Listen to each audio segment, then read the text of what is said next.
Welcome, ladies and gentlemen. You're on with the husbands on location here with our families and a special guest to talk about something that's near and dear to everyone in our community, the education of our children. We have the state's attorney, Miss Angela Alsobrooks. Give it up for her. Give her a hand. Yeah. Thank you. Something I've been waiting to tell you since we set this whole thing up. You're on with the husbands. So we just came off of hearing you. Let me say, this is the best audience I have ever been in.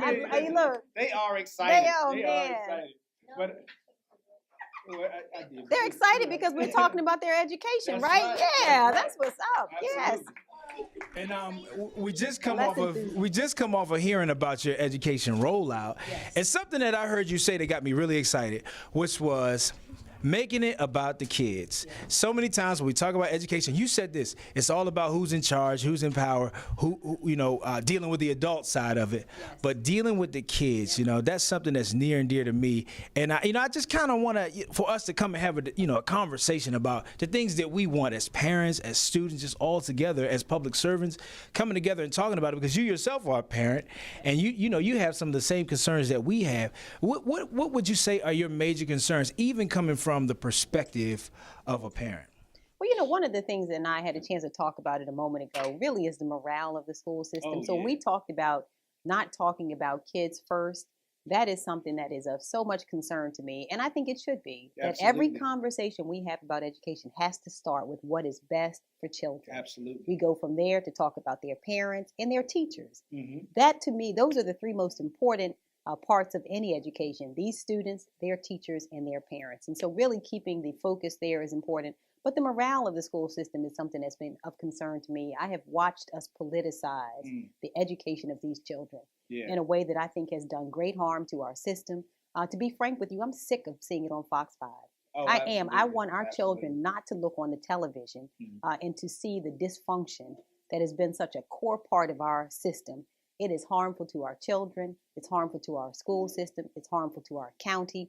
And so we have to really refocus the conversation around education. And I think when we do that, when we start asking ourselves, first off, what's in the best interest of these children, Mm.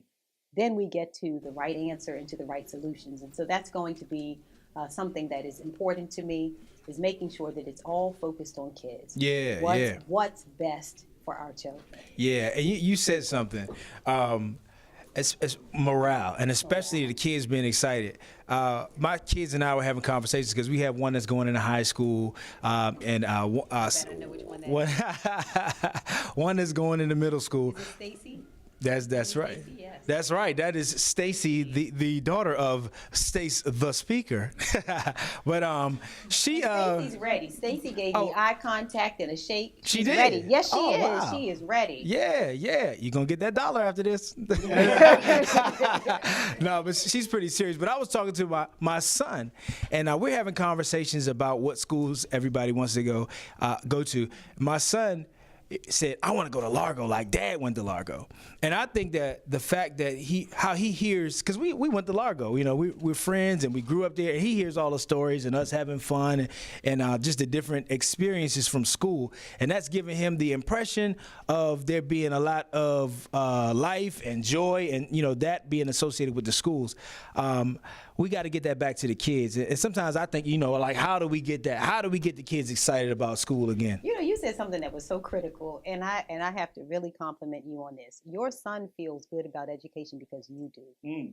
So we can never undervalue parents. Right. It can never be overstated Yeah. how important it is to have parents as allies in their children's education. Mm. And so I think that you said it all right there. Yeah. Is that parents who are engaged, who talk about the value of an education, who are engaging in ways that their children can see, is so critically important. And Right. for families who do not have the ability to do that, because let's face it, there are some families who are struggling.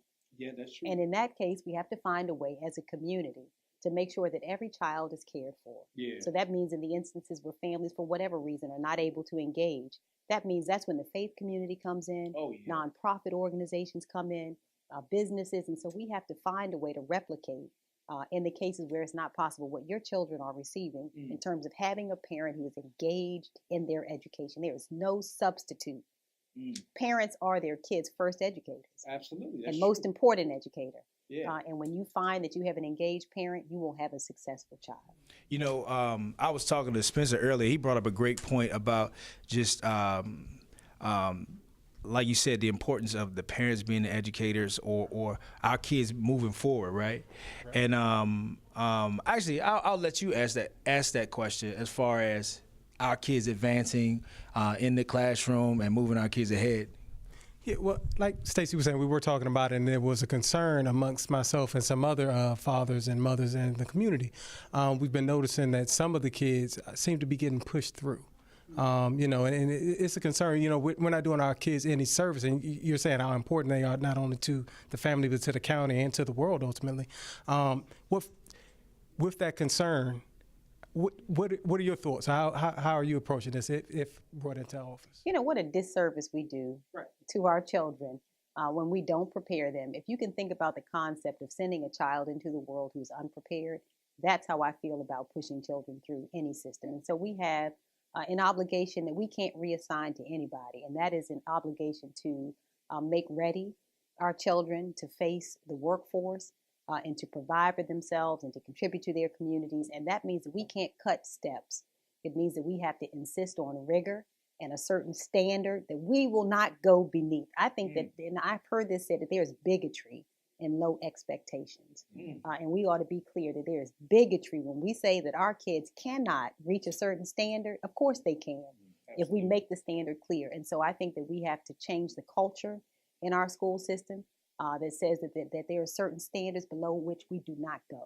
And that we have expectations of our kids, and that's rigor. That means also in terms of character.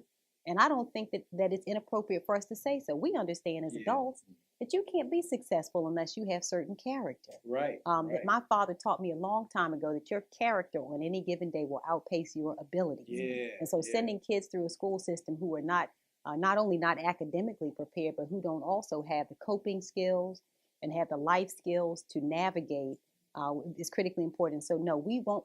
We do not want to skip steps. But we also don't want to push anybody through. You think about just, what does that say about us? And what's that going to do for the character? What is exactly. it do? Right. If I know, if you know you can get by, then yeah. And not for long though, because then the world steps in. That's right. So maybe you get by in that school system, but you go out into a world that you are unprepared to navigate. And you know what? And we as a community will deal with the effects of that for a long time. That's true. That was one of my favorite things that you said about character and teaching that, teaching that aspect of it in the classroom. And then you were talking about the in the county and bringing businesses to the county and them having the expectation that our kids are prepared. And, all of those things work together. And I was really impressed with that part of it because that's important to me too, It is important. We're developing these children for the future. Yeah, absolutely. We're also developing our community. These are the young people who will lead our community going forward. We have the expectation that when we're going to be older, right? That's right. Quickly. Don't laugh. I don't listen. They're going to laugh at us. But we have the expectation that they will be ready to take us into the next century. And it was no exaggeration when Amazon said to us, we wondered why they selected Washington, D.C. They were selecting the site for the second headquarters. Right, that's right. And Prince George's County made an application, and we were passed over. And they said that they did not see a pipeline, that we were not preparing our kids in terms of the STEM field to be able to take the jobs. And so we don't want that to happen. No, absolutely we don't. We want to be able to encourage business to come here by saying, guess what? We have a workforce that can handle the jobs that you will bring here. Yeah. I want to pass it over to Ro. Ro, you brought up a good point. Touching on what you said about being prepared, I heard you talk about early childhood education and how important that is, and I totally agree. I find that my sons, when they were younger, when they went to preschool and when they got into kindergarten and things like that, they felt better about themselves because they kind of had a leg up and they knew what they were doing. And how sometimes we do our kids a disservice if we're not putting them in preschool, so when they get to kindergarten, they're not prepared. I wanted you to kind of elaborate on that.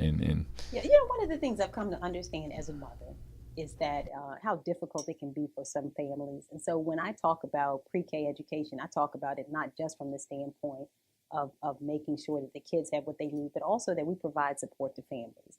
Our system in so many ways is archaic.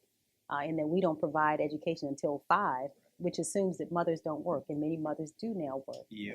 So having pre-K education is best for children, but it's also best for families, making sure that we have child care and the education that your sons were able to receive prior to kindergarten is expensive. Yes. And we have to recognize that there are some families who can't afford it.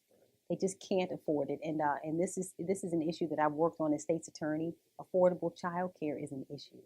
It really is an issue. And working to have affordable care for our kids. But education at 3 and 4 years old is critically important to make sure that our kids don't show up behind. Because I did not realize this until I heard from a few educators a few years ago that they said there's a test that they administer to students who come to kindergarten that determines whether you're ready to learn. And that some large percentage of the students they tested for kindergarten, I think they gave me over 50%. Who did not have access to the kind of schooling that your children did, do not test ready to learn for kindergarten. Wow. So this is a problem. But like I said, I think that we have to approach all of these issues with a certain level of understanding and realizing that for some families, in other words, so that we're not judging families who have not been able to provide that kind of education, because the truth of it is some can't afford it. That's true. That's Some true. can't afford it. We're doing the best we can. We are. Yeah, I went to Yeah. someone's house named Mrs. Smith when my grandparents took care of me a lot when I was younger. But I remembered as a real young kid, there was a family in the apartment complex. We lived in Shady Side Gardens over in Suitland. And when I was a kid, because my parents were young, when they had me and my sister, and we went to Mrs. Smith's house. And that's what my parents could afford. That's right. You know, and so making sure we're not judging families who don't have access to the things that we can afford, but making so that every family has the same opportunities to provide for their kids.